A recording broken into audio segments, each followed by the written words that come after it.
Hello students, आज हम शुरू करने वाले हैं अध्याय 1 का लेक्चर नंबर 4, जिसमें हम बात करेंगे विद्युत क्षेत्र के बारे में।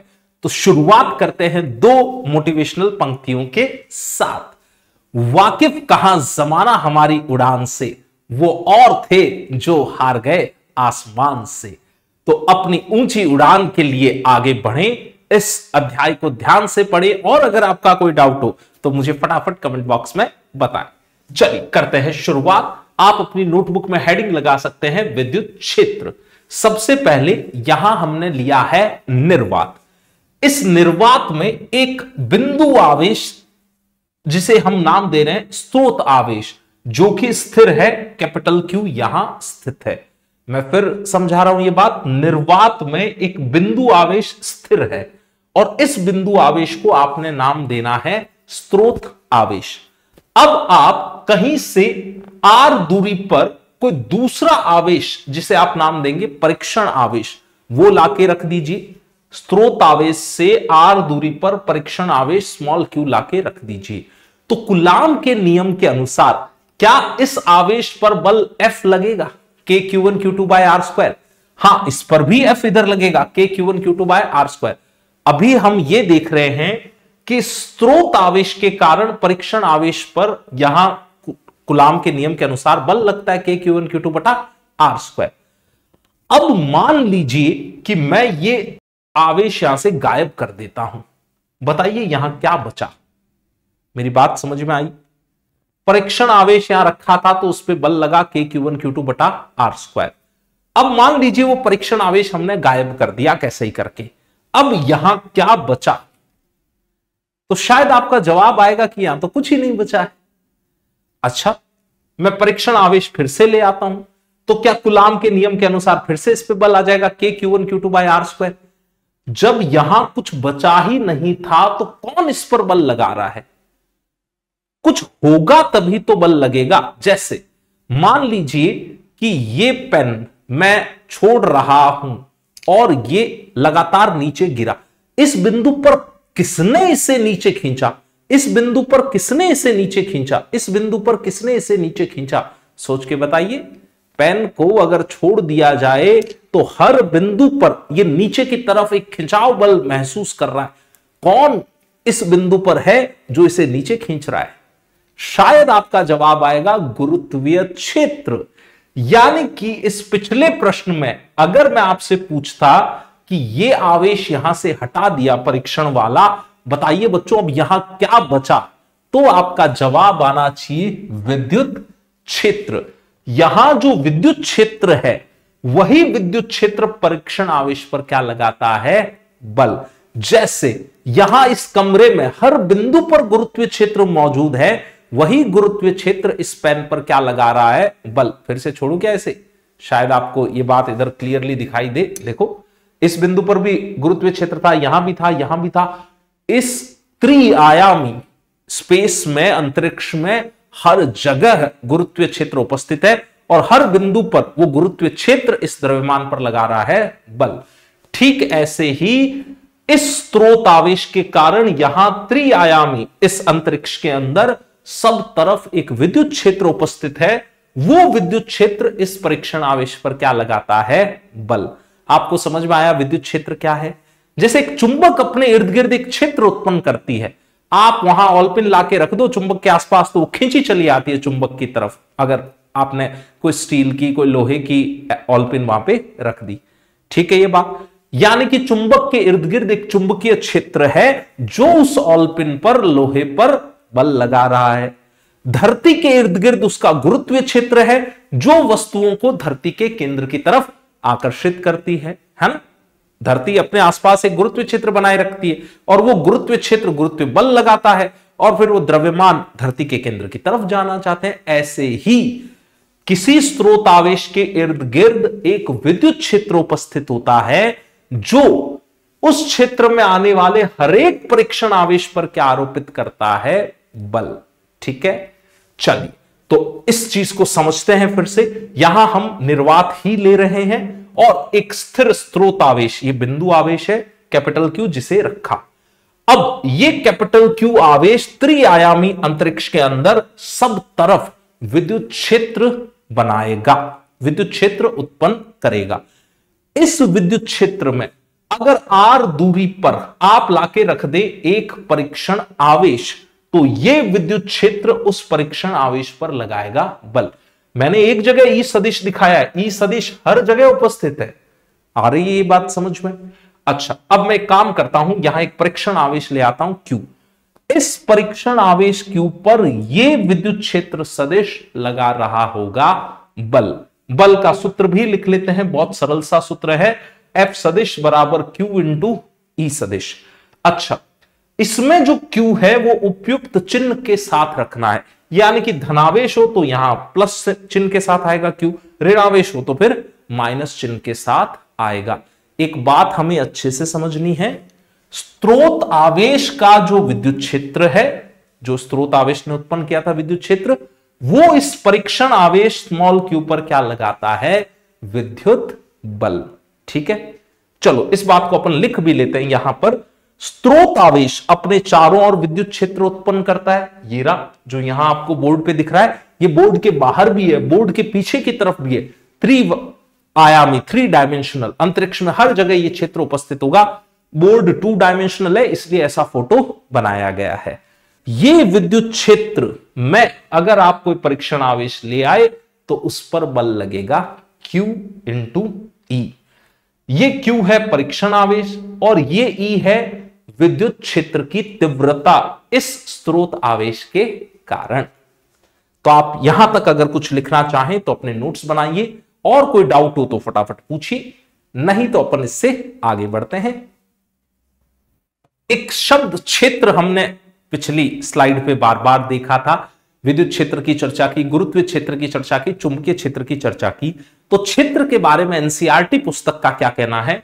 हमारी किताब कहती है कि क्षेत्र यह बताता है कि कोई वितरित राशि स्थिति के साथ कैसे कैसे परिवर्तित हो रही है, और यह वितरित राशि सदिश भी हो सकती है और अदिश भी। जैसे मैं उदाहरण से यह बात अगर समझाने की कोशिश करूं तो मान लीजिए कि हम तापमान के बारे में बात करते हैं। ये बीकानेर की एक हवेली आपको दिखाई दे रही है यहां पर। अब इस हवेली के अलग अलग हिस्सों के तापमान की बात करते हैं। मान लीजिए मैं कहता हूं कि यहां का तापमान T1 है, जहां हवेली का एंट्रेंस है, ठीक। फिर ये ऊपर वाले फ्लोर में किसी कमरे का तापमान T2 है, और मैं कहता हूं कि यहां ऊपर जो टिन की छत लगी हुई है यहां तापमान T3 है। क्या आप बता सकते हैं कौन सा तापमान अधिक होगा, कौन सा कम होगा? ये तो सबको समझ में आ रहा है कि T3 तापमान सबसे ज्यादा रहा होगा, T3 तापमान सबसे बड़ा रहा होगा, क्योंकि सूर्य की गर्मी के कारण ये बहुत गर्म हो गई होगी टिन की छत। अच्छा, क्या तापमान इस बिंदु पर, इस बिंदु पर, इस बिंदु पर, इस बिंदु पर, हर बिंदु पर तापमान परिभाषित किया जा सकता है? इस हवेली के कमरों के अंदर, हवेली के बाहर, आसपास, क्या मैं हर बिंदु पर तापमान परिभाषित कर सकता हूं? तो इसका जवाब है हां, हर बिंदु पर तापमान बताया जा सकता है। तापमान जो है वो है अदिश राशि, ठीक है। यानी कि जैसे आप विद्युत क्षेत्र पढ़ रहे हैं, वैसे अगर तापमान के क्षेत्र की बात करें तो तापमान का क्षेत्र यहां परिभाषित किया जा सकता है, बस तापमान अदिश राशि है। और उदाहरण ले लेते हैं, यह धरती है। धरती के आसपास कोई मुझसे पूछे इस बिंदु पर गुरुत्वीय क्षेत्र किधर है, तो मैं कहूंगा इस तरफ है। कोई पूछे इस बिंदु पर गुरुत्वीय क्षेत्र किधर है, तो मैं कहूंगा इस तरफ है। इस बिंदु पर गुरुत्वीय क्षेत्र किधर है, तो इस तरफ। हमेशा धरती के केंद्र की तरफ दिशा होगी। अच्छा, ये गुरुत्वीय क्षेत्र जो है वो सदिश राशि है। क्या गुरुत्वीय क्षेत्र इस बिंदु पर परिभाषित है? बिल्कुल, यहां परिभाषित है, यहां है, यहां है, यहां है। धरती के आसपास आप कोई सा भी बिंदु ले लीजिए, वहां हर बिंदु पर गुरुत्वीय क्षेत्र परिभाषित है। हां, धरती से जैसे जैसे दूर जाते जाएंगे गुरुत्वीय क्षेत्र की तीव्रता कम होती जाएगी, लेकिन गुरुत्वीय क्षेत्र यहां भी परिभाषित है, यहां भी है, यहां भी है, यहां भी है, यहां भी है। अनंत पर जाते जाते गुरुत्वीय क्षेत्र हो जाएगा 0, ठीक है। लेकिन परिभाषित तो सब जगह है। तो क्षेत्र शब्द का आशय शायद अब एकदम क्लियर हो गया होगा कि अलग अलग स्थितियों के साथ कैसे उस सदिश अथवा अदिश राशि में परिवर्तन हो रहा है, अलग अलग जगह उसके क्या क्या मान हैं। ऐसे ही आप धरती के चुंबकीय क्षेत्र के बारे में बात कर लें। धरती का चुंबकीय क्षेत्र यहां भी है, यहां भी है, यहां भी है। धरती के आसपास आप यहां कोई भी पॉइंट ले लीजिए, हर जगह धरती के चुंबकीय क्षेत्र का कुछ मान है। ठीक है, चुंबकीय क्षेत्र सदिश है, विद्युत क्षेत्र भी सदिश है, तापमान जो है वो अदिश है। तो ये मीनिंग हो गया बच्चों क्षेत्र का। चल आगे बढ़ते हैं इससे। अब हम बात करने वाले हैं बिंदु आवेश के कारण विद्युत क्षेत्र की तीव्रता के बारे में। तो इसको परिभाषित करने के लिए आप एक स्थिर बिंदु आवेश लेते हैं, उस बिंदु आवेश को आप नाम देंगे स्रोत आवेश। तो वो हम यहां ले आते हैं, निर्वात के अंदर एक स्रोत आवेश कैपिटल क्यू मान लिया, ये बिंदु आवेश है और ये स्थिर है। ठीक, इससे हम जाते हैं आर दूरी पर।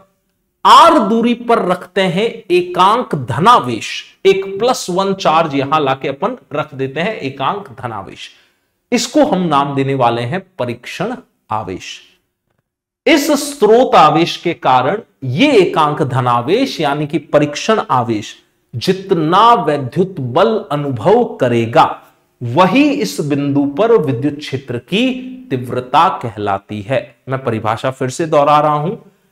इस स्थिर स्रोत बिंदु आवेश के कारण आर दूरी पर रखा गया एकांक बिंदु धनावेश जितना विद्युत बल अनुभव करेगा वही इस बिंदु पर विद्युत क्षेत्र की तीव्रता कहलाती है। ये जो धनावेश था इस पर लगा कुछ बल F K Q और इसका तो परिमाण 1 कूलाम है, तो यहां 1 रख दिया बटा r² और दिशा हो गई r कैप सदिश की दिशा में। ठीक है ये बात।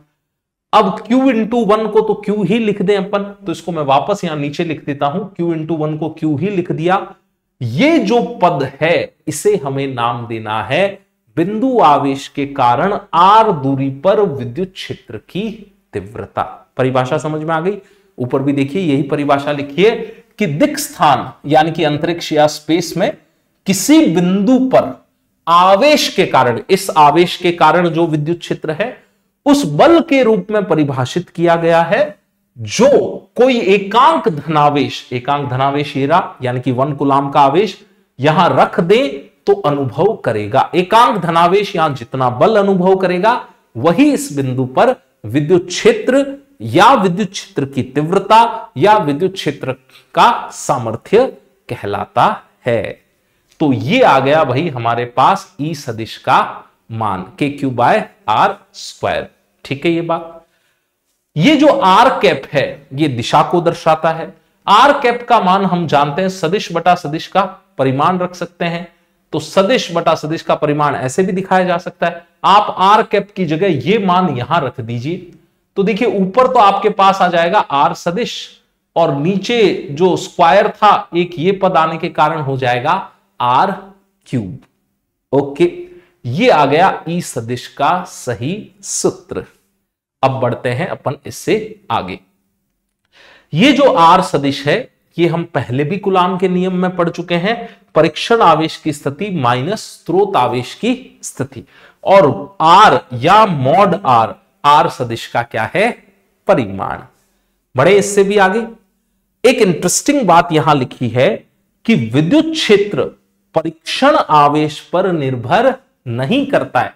हम सूत्र को ध्यान से देखें तो सूत्र में कैपिटल Q आ रहा है, स्रोत आवेश आ रहा है, परीक्षण आवेश का मान कहीं भी सूत्र में नहीं काम में आ रहा। सूत्र तो ये बनाना हमारा फाइनली, तो इस सूत्र में तो परीक्षण आवेश का मान कहीं काम में नहीं आ रहा, यानी कि किसी बिंदु पर जो विद्युत क्षेत्र है वो स्रोत आवेश के कारण है ना, उसका कारण है स्रोत आवेश, परीक्षण आवेश का उसमें कोई लेन देन नहीं होता है। चलिए एक और इंटरेस्टिंग बात कर लेते हैं। विद्युत क्षेत्र का जो अस्तित्व है वो त्रिविमीय दिक् स्थान में होता है, यानी कि अंतरिक्ष में इधर इधर इधर ऊपर नीचे सब दिशाओं में सब तरफ जो विद्युत क्षेत्र है वो डिफाइन होता है, परिभाषित होता है। विद्युत क्षेत्र के बारे में बात करें तो पहली चीज तो हम सीख चुके हैं ये कैसी राशि है, सदिश राशि है। ये तो बात एकदम ही क्लियर हो गई। ठीक है। दूसरी बात, यहां पर अगर कोई आपसे पूछे कि इसका एसआई मात्रक बताइए, तो एसआई मात्रक आप आराम से बता सकते हैं। पिछले पेज पर हम सूत्र देख के आ रहे थे कि F बराबर क्या लिखा था, Q इंटू ई, ऐसा ही तो कुछ लिखा गया था। तो अगर आपको E के बारे में बातचीत करनी है तो क्या आप उसे F बटा Q लिख सकते हैं? देखिए, फोर्स यानी कि बल, बल को हम मापते किस में है, न्यूटन में। तो इसका एसआई मात्रक लिखने जाएं तो आप लिखेंगे न्यूटन। आवेश को मापते हैं कूलाम में, है ना। अच्छा, आगे जाके इसका एक और मात्रक आप पढ़ेंगे, वोल्ट प्रति मीटर। अभी उसकी बात नहीं कर रहे अपन, ये अगले चैप्टर में बात आपको समझ में आ जाएगी। हमसे कभी पूछा जाए कि विद्युत क्षेत्र का मात्रक क्या है, तो हमें बताना है न्यूटन प्रति कूलाम या वोल्ट प्रति मीटर। ओके, अगली बातचीत, अगर कोई आपसे इसका विमीय सूत्र पूछ ले तो यह कैसे ज्ञात करना है। देखिए, न्यूटन यानी कि बल, बल का विमीय सूत्र हम सबको याद है, m1L1T-2 अपॉन कूलाम यानी कि आवेश। आवेश का विमीय सूत्र आपने पहले लेक्चर में पढ़ रखा है, A1T1। इसको थोड़ा हल कर लेंगे तो ये t की घात 1 ऊपर जाके हो जाएगा ऋणात्मक, यानी कि t की घात हो जाएगी -3। तो इसको अगर हल करें अपन तो फाइनली जो सूत्र आना है वो आना है m1L1 ऐसा ही पड़ा रहेगा, t की घात -3 हो गई, ये ऊपर जाके ऋणात्मक हो गया, ये 1 वाली जो घात थी, और a की घात भी ऊपर जाके ऋणात्मक हो जाएगी, यानी कि a की घात -1। तो ये है विद्युत क्षेत्र या विद्युत क्षेत्र की तीव्रता या विद्युत क्षेत्र का सामर्थ्य का विमीय सूत्र। बड़ा इंपॉर्टेंट है, कई बार एग्जाम्स में पूछा जाता है, तो हो सके तो आप इसे याद कर लीजिए।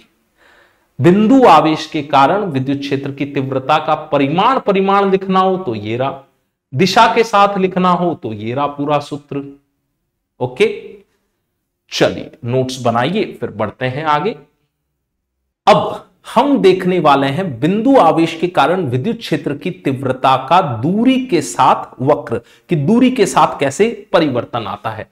तो सूत्र तो इस स्थिर स्रोत आवेश के कारण हम पहले ही देख चुके थे, ऐसा ऐसा कुछ सूत्र आया करता है, यानी कि दूरी r जैसे जैसे बढ़ती जाएगी वैसे वैसे विद्युत क्षेत्र की तीव्रता घटती जाएगी। तो चलिए इसका ग्राफ बना लिया जाए। दूरी जैसे जैसे बढ़ती जाएगी, आप देखिए विद्युत क्षेत्र का मान, तीव्रता का मान घटता जा रहा है, और दूरी अगर अनंत हो जाए तो विद्युत क्षेत्र की तीव्रता हो जाएगी 0। मैं इस बात को यहां समझा भी देता हूं आपको। जैसे मान लीजिए यहां कुछ दूरी थी 1 मीटर, तो मान लो विद्युत क्षेत्र की इतनी तीव्रता थी, ये वाली।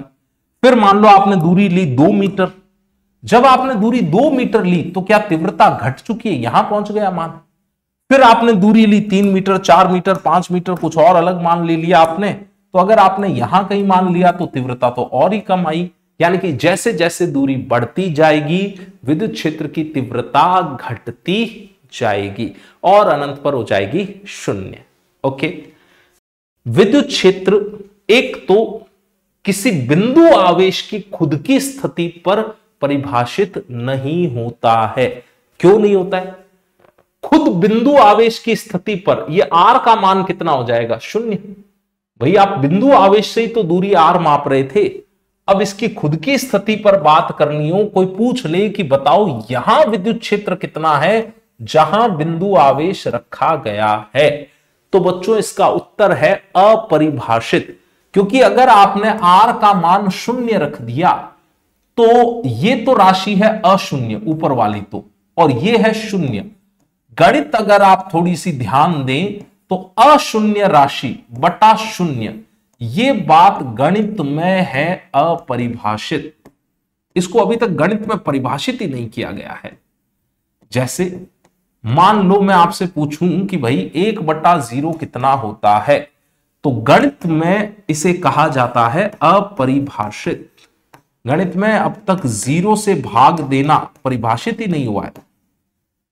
ठीक है, बिंदु आवेश की खुद की स्थिति पर याद रखिएगा विद्युत क्षेत्र अपरिभाषित होता है, उसकी कोई वैल्यू नहीं दी जा सकती।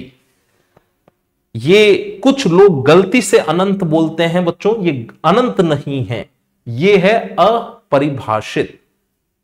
अनंत के बारे में भी मैं आपको पहले समझा चुका हूं, एक बार और थोड़ा सा आइडिया दे देता हूं। जैसे मैं आपसे पूछूं इस बोर्ड पर बिंदुओं की संख्या कितनी है, तो कोई बहुत ही जबरदस्त मशीन होगी तो क्या पता छोटे छोटे छोटे सारे बिंदु काउंट कर लेगी, बहुत ही बड़ा नंबर आएगा। अब इतने बड़े नंबर को आप नाम क्या दे देंगे? अनंत।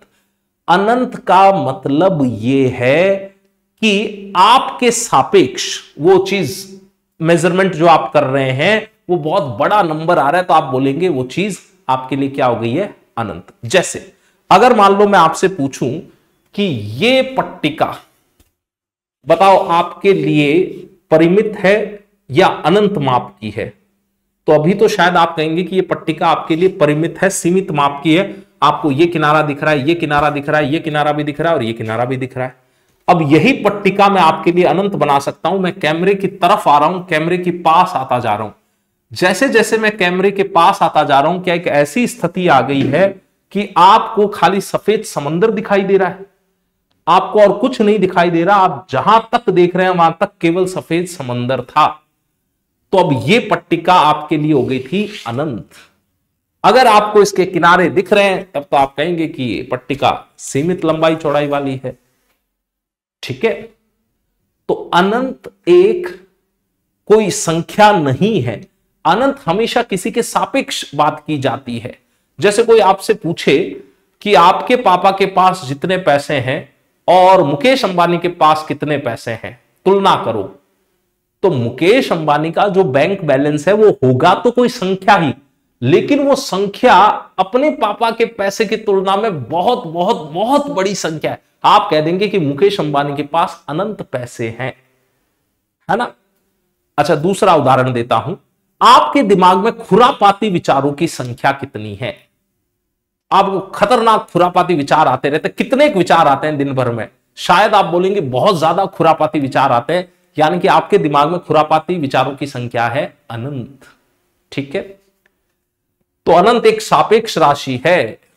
किसी के रिलेटिव वो चीज अनंत हो सकती है और किसी और के लिए अनंत नहीं हो सकती। मुकेश अंबानी से पूछा जाए, भाई साहब आपका बैंक बैलेंस, तो वो कहेंगे बहुत ही कम है, मुझसे अमीर तो अभी दुनिया में बहुत बैठे हैं, उनके पास बहुत पैसे हैं, एलन मस्क के पास पैसे हैं, जेफ बेजोस के पास पैसे हैं, तो मुझे तो अभी और मेहनत करनी है, अपना बैंक बैलेंस और बढ़ाना है।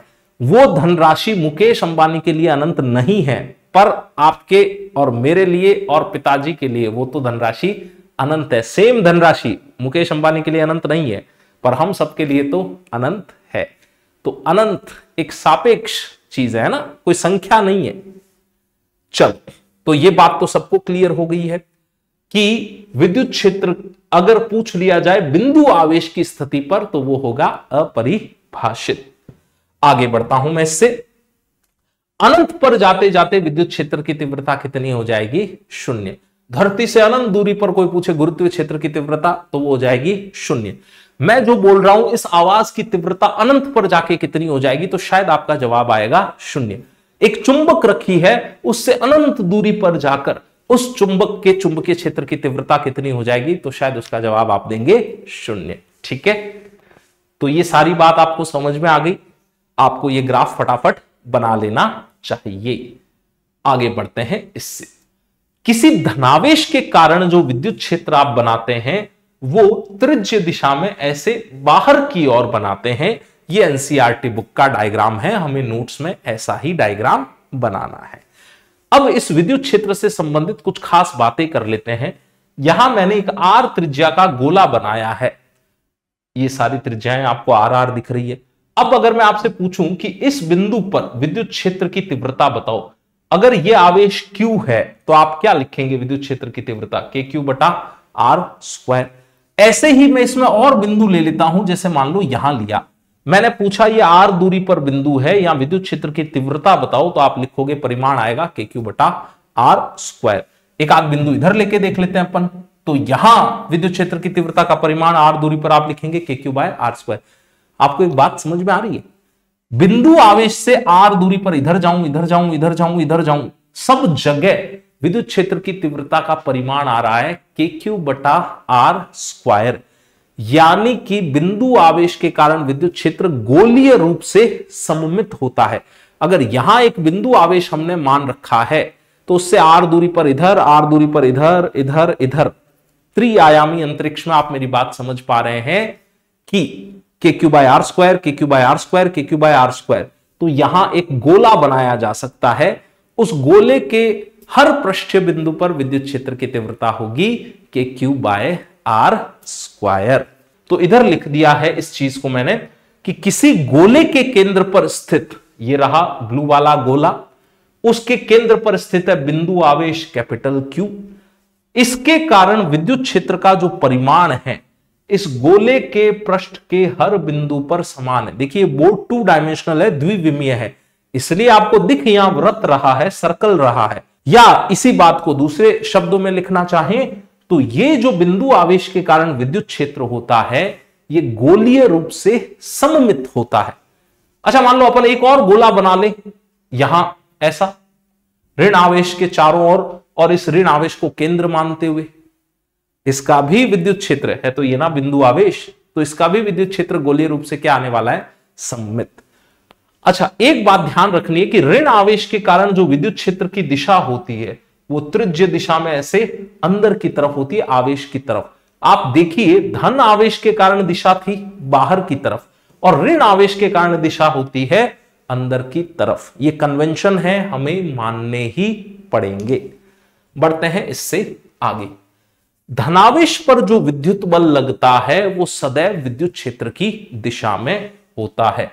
यहां हमने एक विद्युत क्षेत्र दिखा रखा है, अब यहां एक धन आवेश हम लाके रख देते हैं, तो ये विद्युत क्षेत्र इस धन आवेश पर जो बल लगाएगा वो बल विद्युत क्षेत्र की दिशा में ही लगाएगा। जबकि अगर एक ऋणावेश ले आए अपन यहां पर, तो इस ऋणावेश पर जो बल लगेगा वो विद्युत क्षेत्र की विपरीत दिशा में लगेगा, इधर उल्टी दिशा में बल आएगा। ये बात देखो आपको याद करनी पड़ेगी। धन आवेश पर विद्युत बल हमेशा विद्युत क्षेत्र की दिशा में होगा, ऋण आवेश पर विद्युत बल विद्युत क्षेत्र की उल्टी दिशा में होगा। कई बार सवालों में इलेक्ट्रॉन दे दिया जाता है जो कि ऋण आवेश है, बच्चे दिशा का ध्यान नहीं देते हैं और गड़बड़ कराते हैं क्वेश्चन। आप ध्यान रखिएगा, यहां जो सूत्र है इसमें अगर आप मान रख के भी चेक करना चाहें, मैं आपके लिए ये काम कर देता हूं। इस सूत्र में मान रखता हूं भाई, मान लो Q आपने धनात्मक रख दिया, ये वाला आवेश Q आपने धन रख दिया, प्लस मान वाला रख दिया, तो E सदिश की वही दिशा होगी जो F विद्युत की है, या उल्टा बोल दूं विद्युत बल की वही दिशा होगी जो E सदिश की है। मेरी बात समझ में आ रही है? फिर देखें, अगर ये आवेश मैंने धनात्मक रख दिया तो जो दिशा E सदिश की है, यहां बराबर का चिन्ह लगा हुआ है, वही दिशा विद्युत बल की भी आएगी। जैसे ये रहा धन आवेश, जो दिशा E सदिश की वही विद्युत बल की भी दिशा आई है। अच्छा, अब यहां ऋण आवेश रख के देख लेते हैं। इस Q की जगह मैंने माइनस वाला आवेश रखा, तो अब आपको सदिश में दिखाई दे रहा है कि F विद्युत और E सदिश परस्पर विपरीत दिशा में, क्योंकि ऋण चिन्ह लगा हुआ है। इस तरीके से ऋण चिन्ह लगा हुआ तो दो सदिश आते हैं परस्पर विपरीत दिशा में, यानी कि ऋण आवेश पर जो विद्युत बल आएगा वो E सदिश की उल्टी दिशा में आएगा, विपरीत दिशा में आएगा। ठीक है, ऋण आवेश पर इधर, धन आवेश पर उधर। एक और बात का जिक्र अपन यहां कर लेते हैं।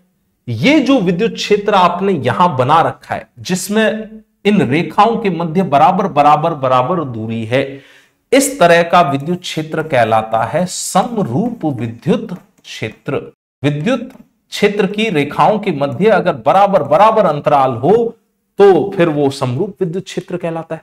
असमरूप विद्युत क्षेत्र कौन सा है? बिंदु आवेश वाला क्षेत्र एक बार चेक कीजिएगा तो बिंदु आवेश के कारण रेखाएं ऐसे ऐसे बनी थी, ये असमरूप है विद्युत क्षेत्र। आप देखो तो रेखाओं के मध्य का गैप बढ़ता ही जा रहा है, इन दो रेखाओं के मध्य का गैप इतना है, फिर इधर जाते जाते जाते जाते जाते बढ़ता जा रहा है। यानी कि बिंदु आवेश जो विद्युत क्षेत्र उत्पन्न करता है, अगर आपसे कोई उसकी प्रकृति पूछ ले कि वो समरूप है कि असमरूप, तो आपका उत्तर आना चाहिए असमरूप। ओके, नोट्स में ये बात भी आप लिख सकते हैं। अच्छा, ये बात यहां लिखी दी कि इस सूत्र में क्यू को चिन्ह के साथ रखना है, धन आवेश हो तो धन रखना है चिन्ह, ऋण आवेश हो तो ऋण रखेंगे। चलो भाई अगली बातचीत। अब आवेशों के निकाय के कारण विद्युत क्षेत्र कैसे ज्ञात करें? तो बहुत सरल है, यह काम हम कूलाम के नियम में पहले भी कर चुके हैं। यहां निर्वात में मैंने एक बिंदु आवेश लिया Q1, फिर इस बिंदु आवेश Q1 के कारण मुझे इस लाल वाले बिंदु पर विद्युत क्षेत्र की तीव्रता ज्ञात करनी थी। तो यहां से जोड़ने वाली एक सरल रेखा बनाई और इस Q1 आवेश के कारण, चूंकि यह धन आवेश है, तो इस सरल रेखा के अनुदिश विद्युत क्षेत्र की तीव्रता इधर दिखा दी। ठीक है, यह स्रोत आवेश है, इसके कारण इस लाल वाले बिंदु पर विद्युत क्षेत्र की तीव्रता इस दिशा में होगी। अब एक और आवेश लाते हैं अपन यहां पर, जिसका नाम है Q2, पर Q2 ऋण आवेश है। इनको जोड़ने वाली रेखा अपन ने ऐसे बना दी। अब इस Q2 के कारण इस लाल वाले बिंदु पर जो विद्युत क्षेत्र की दिशा होगी वो ऐसे होगी। अभी पीछे सीखा था, ऋण आवेश के कारण विद्युत क्षेत्र आवेश की तरफ हुआ करता है ना, तो यानी कि इसके लिए जब दिशा बनाने जाऊंगा E2 सदिश, तो ऐसा बनाना पड़ेगा हमें। ठीक है ये बात। एक और तीसरा आवेश लाते हैं अपन यहां पर, जिसको नाम दिया Q3। Q3 धनावेश है। और अब मैं रुकता हूं, आप मुझे सोच के फटाफट से बताइए कि Q3 वाले आवेश के कारण इस लाल वाले बिंदु पर विद्युत क्षेत्र की तीव्रता की दिशा क्या होगी? फटाफट सोचिए और बताइए। हां, तरीका यह है कि सबसे पहले इनको जोड़ा जाए एक सरल रेखा से। चूंकि धन आवेश है, सीधी सरल रेखा बना ली। चूंकि धन आवेश है तो विद्युत क्षेत्र होगा इस रेखा के अनुदिश त्रिज्य दिशा में, ऐसे बाहर की ओर, यानी कि ऐसे बनेगा भाई। ये बन गया E3। अब चूंकि विद्युत क्षेत्र सदिश है तो सदिशों का परिणामी हम निकालना जानते हैं। सदिशों के संयोजन का, त्रिभुज का नियम पढ़ रखा है आपने, चतुर्भुज का नियम पढ़ रखा है, बहुभुज का नियम पढ़ रखा है कक्षा 11 में। तो किसी नियम का उपयोग करके हम इन सारे सदिशों का क्या निकाल लेंगे? परिणामी। मान लीजिए कि वो परिणामी यहां कहीं आया, तो ई परिणामी जो होगा उसको अगर आप लिखना चाहें तो आएगा E1 सदिश प्लस E2 सदिश प्लस E3 सदिश। ठीक है, ये काम कूलाम के नियम में भी किया था। अच्छा, और ज्यादा आवेश हो तो यहां प्लस प्लस प्लस लगा के फिर हर अलग अलग आवेश के कारण इस बिंदु पर जो विद्युत क्षेत्र आ रहा है उन सब का आपको लेना होगा सदिश परिणामी। अभी हम सवालों के थ्रू ये बात सीख भी लेंगे। हमारे पास एक समबाहु त्रिभुज है जहां इस कोने पर एक बिंदु आवेश रखा है और इस कोने पर एक बिंदु आवेश रखा है। समबाहु त्रिभुज की प्रत्येक भुजा 0.1 मीटर की है और हमें बिंदु A, बिंदु B और बिंदु C पर विद्युत क्षेत्र की तीव्रता ज्ञात करनी है। तो हम शुरुआत कर रहे हैं बिंदु A से। इस वाले आवेश के कारण बिंदु A पर विद्युत क्षेत्र की तीव्रता निकालना चाहो तो पहले तो इनको सरल रेखा से जोड़ दो। ऋण आवेश के कारण किसी बिंदु पर विद्युत क्षेत्र की तीव्रता किधर होती है? ऋण आवेश की तरफ, यानी कि अगर आप दिशा दिखाएं तो इधर आएगी और मान आप मान लीजिए E1 लिखना चाहें। ठीक, एक और आवेश है यहां पर, इसके कारण भी देख लेते हैं। अध्यारोपण का सिद्धांत ही लगा रहे हैं हम। प्रत्येक आवेश के कारण विद्युत क्षेत्र लिख दीजिए, फिर सदिश परिणामी लेना है आपको। अच्छा, इस आवेश के कारण A बिंदु पर विद्युत क्षेत्र निकालना है तो सबसे पहले तो आप एक सरल रेखा बनाओ। फिर धन आवेश है तो इस हरे वाले बिंदु पर विद्युत क्षेत्र होगा त्रिज्य दिशा में, धन आवेश से बाहर की ओर, यानी कि इस तरफ होगा। यानी कि E1 और E2 एक ही दिशा में आ गए। जिधर E1 है क्या उधर ही E2 है? अपना तो काम बन गया।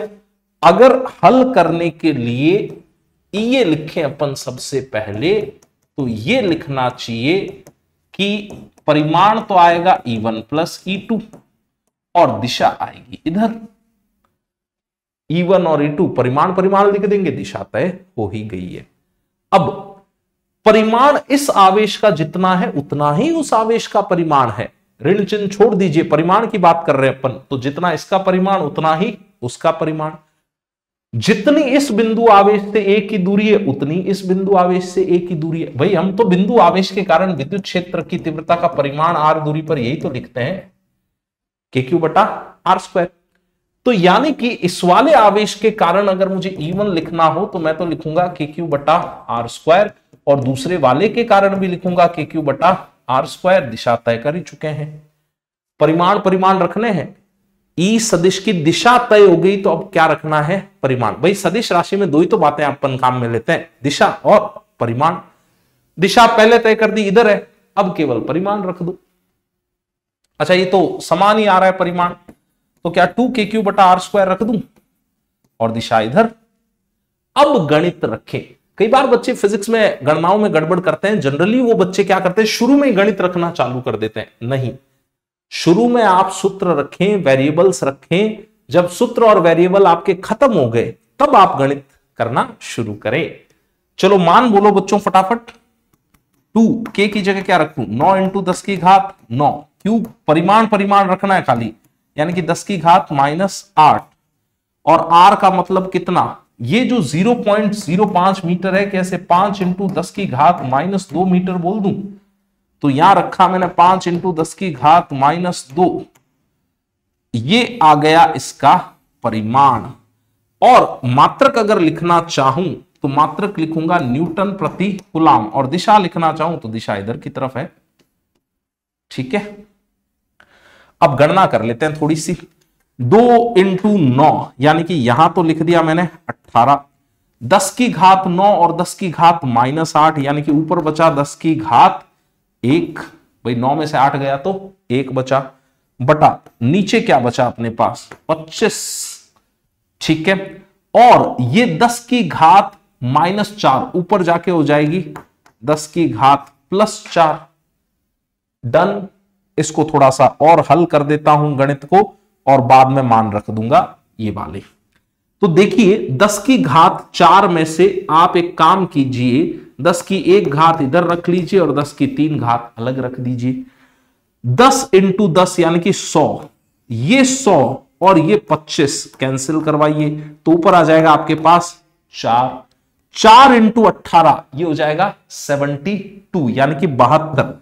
तो बच्चों इसका अंतिम मान जो आना है, मैं तो वो लिख रहा हूं, गणित आप समझ ही गए हैं। 72 इंटू 10 की घात 3 न्यूटन प्रति कूलाम, और दिशा हो गई उधर की तरफ। एनसीईआरटी बुक में इस मान को ऐसा रिप्रेजेंट किया है 7.2 इंटू 10 की घात 4। ये क्या किया मैंने, 10 से गुणा की और 10 से भाग दे दिया। ये साइंटिफिक नोटेशन में आ गया है न्यूटन प्रति कूलाम। और दिशा कौन सी हो गई भाई, ये वाली। आया तरीका समझ में, आप ये लिखिए, फिर हम बात करेंगे ईबी की। और कोई भी डाउट हो तो प्लीज कमेंट बॉक्स में बताइए। आइए ईबी का मान ज्ञात करते हैं। इस बिंदु आवेश के कारण इस बिंदु बी पर विद्युत क्षेत्र की तीव्रता ज्ञात करनी हो, सबसे पहले तो इनको सरल रेखा से जोड़ दिया जाए। चूंकि ऋण आवेश है, ऋण आवेश के कारण किसी बिंदु पर तीव्रता जो होती है क्षेत्र की, वो ऋण आवेश की तरफ होती है। तो इसको अगर आपने नाम देना है E2 तो इधर की तरफ दिखा दीजिए आप। एक और आवेश उपस्थित है अपने पास, ये रहा। इस आवेश के कारण बी बिंदु पर विद्युत क्षेत्र की तीव्रता निकालनी है तो पहले तो इनको जोड़ना पड़ेगा, सरल रेखा से जोड़ दिया। धन आवेश है तो इस बिंदु पर विद्युत क्षेत्र की दिशा होगी त्रिज्य बाहर की ओर, यानी कि ये। इस बार मैंने E1 वाले सदिश का जो तीर है वो बड़ा बनाया है, क्योंकि E1 वाले के लिए अगर आप ध्यान दें तो दूरी कम है आवेश से, दूरी कम है तो क्षेत्र की तीव्रता अधिक होगी। भाई इस आवाज की जो तीव्रता यहां है, जैसे जैसे दूरी बढ़ती जाएगी तो तीव्रता कम होती जाएगी। इस आवेश से देखें तो बिंदु इतना दूर है, तो इस आवेश के कारण विद्युत क्षेत्र की तीव्रता अपने आप ही कम आएगी। इसलिए इस आवेश के लिए E2 वाला तीर छोटा बनाया है और इस आवेश के लिए E1 वाला तीर बड़ा बनाया है। तो एक बात तो समझ में आ गई कि नेट विद्युत क्षेत्र इधर बचा होगा। तो EB के लिए हल यहां लिख लेते हैं। दिशा तय हो चुकी है कि इधर आएगी, तो इधर वाली दिशा मान लो आपने ऐसे दिखा दी इस तरह। और परिमाण क्या लिखेंगे, E1 माइनस E2। E1 का मान मैं रख रहा हूं 9 इंटू 10 की घात 9।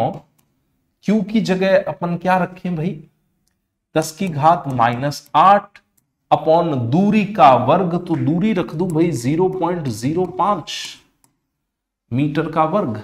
E2 कितना रखूं, तो E2 के लिए K का मान तो यही रहा 9 इंटू 10⁻9। Q का मान केवल परिमाण रखना है, तो 10 की घात -8 बटा दूरी, तो दूरी आप यहां से जोड़ के देख लीजिए, तो दूरी आप रखेंगे 0.15 मीटर। इसको जरा हल कर लेते हैं। 32 इंटू 10⁻³ न्यूटन प्रति कूलाम इस दिशा में। ओके, इसको अगर वैज्ञानिक पद्धति से लिखना हो तो आप 10 से भाग दे दीजिए और 10 से ही गुणा कर दीजिए, तो फिर ये ऐसा लिखा जा सकता है 3.2 इंटू 10⁻⁴ न्यूटन प्रति कूलाम, और दिशा इधर तय कर चुके हैं। ओके, तो हमने ये ज्ञात कर लिया और हमने ई भी ज्ञात कर लिया। इसे लिखिए फटाफट और फिर आते हैं ईसी पर।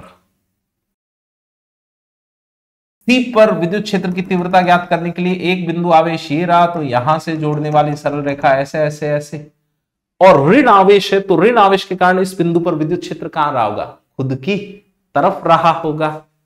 तो यानी कि अगर आप इसे E2 नाम देते हैं तो इधर दिखा देंगे E2। ठीक, अब धन आवेश वाली चर्चा देख लेते हैं। एक धन आवेश यहां पड़ा है, इसके कारण इस सी बिंदु पर विद्युत क्षेत्र की तीव्रता ज्ञात करने के लिए सबसे पहले तो इनको जोड़ने में सरल रेखा बनाई। धन आवेश के कारण विद्युत क्षेत्र होगा इधर, तो ऐसे दिखा दीजिए त्रिज्य दिशा में बाहर की तरफ, इसको E1 नाम दे दीजिए। हमने विद्युत क्षेत्रों की दिशाएं दिखा दी है। अब परिमाण की चर्चा कर लेते हैं। परिमाण क्या दोनों के कारण समान होगा? भाई इस बिंदु आवेश का परिमाण और इस बिंदु आवेश का परिमाण तो समान है। दूरी यहां से भी 0.1 मीटर है और दूरी यहां से भी 0.1 मीटर है, यानी कि इन दोनों का परिमाण तो समान आएगा। अच्छा, अब कोण देख लेते हैं। समबाहु त्रिभुज है, इसका मतलब ये आंतरिक कोण 60 डिग्री है, ये वाला कोण भी 60 डिग्री है और ये कोण भी 60 डिग्री है, यानी कि ये वाला कोण 120 डिग्री है। अच्छा, इन दोनों का परिमाण समान आएगा, यानी कि परिमाण चाहूं तो भले E और E लिख दूं, और दो ऐसे सदिश जिनका परिमाण समान हो और उनके मध्य का कोण 120 डिग्री हो, तो उनका जो परिणामी सदिश आता है E नेट, वो भी कितना आएगा? याद आ रहा है आपको? E नेट उनके कोण अर्धक पर आएगा और वो इनमें से किसी एक के भी परिमाण के बराबर रख दो। मान लो ये 10 न्यूटन का बल हो, ये 10 न्यूटन का बल हो, तो परिणामी बल भी 10 न्यूटन ही आएगा। ये बात हम पिछले वीडियो में देख चुके हैं। यानी कि इस बार तय हो गया कि हमारा जो EC आना है उसकी दिशा इस तरफ आएगी ऐसे, और उसका परिमाण कितना आएगा? E। अब E किसी एक के कारण लिखना मेरे लिए आसान है। इस एक के कारण अगर मैं E लिखना चाहूं तो बच्चों सबसे पहले लिखूंगा KQ बटा R²। K कितना? 9 इंटू 10 की घात 9। Q कितना? 10 की घात -8। तो R है आपके पास 10 की घात -1 का वर्ग। न्यूटन प्रति कूलाम दिशा इस तरफ दे रखी है। इसको थोड़ा हल कर लीजिए। 10 की घात -2 ऊपर जाके हो जाएगी 10 की घात +2, तो 10 की घात 9 और +2 यानी कि 10 की घात 11। 10 की घात 11 में से 10 की घात -8 गई, तो डायरेक्ट उत्तर लिख दूं क्या? 9 इंटू 10 की घात 3 न्यूटन प्रति कूलाम इस दिशा में। और कोई डाउट हो तो प्लीज मुझे कमेंट बॉक्स में बताइएगा।